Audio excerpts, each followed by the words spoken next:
আমাদের বন্ধু রাজশ্রী বন্দ্যোপাধ্যায় স্মারকটি তো একদম পড়ে দেবেন। শঙ্করদা এবং সুশান্তর এই প্রিয় মুহূর্ত আমরা সত্যি আমাদের কাছে বিশেষ জায়গা।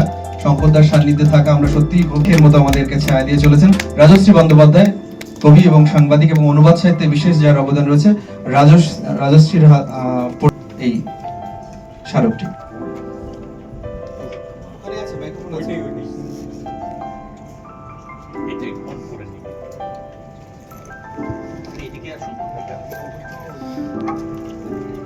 প্রিয় গুণীজন, ইতিমধ্যে সৃজন আকাশে আপনার শিল্পকর্ম এবং শব্দের দ্যুতি ছড়িয়ে পড়েছে।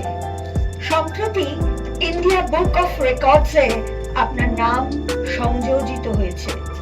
আপনার এই বিশেষ কৃতি এবং ধারাবাহিক নিরলস কর্মপ্রয়াসের জন্য আমরা ঋদ্ধ হচ্ছি। আগামী বাংলার পক্ষ থেকে আপনাকে 2024 সৃজন কৃতি সম্মাননা প্রদান করতে পেরে আমরাও ধন্য।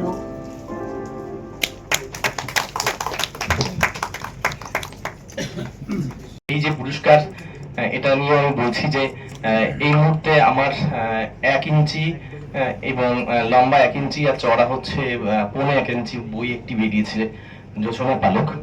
সেই বইটি আমার আনার সৌভাগ্য হয়নি, এতটাই ছোট একটা মেমোরি কার্ডের মতন। সেটি ভারতবর্ষের এই মুহূর্তে ইন্ডিয়া রেকর্ডস অনুযায়ী সবচেয়ে ছোট কাব্যগ্রন্থ। তার থেকে ছোট কাব্যগ্রন্থ এখনো হয়নি, এবং সেটাকে আমি নিজেই আমার রেকর্ড ভাঙার চেষ্টা করছি। আপনারা সবাই আশীর্বাদ করবেন। হ্যাঁ, একদম ছোট, 1 ইঞ্চি বাই 1.25 ইঞ্চি, 3/4।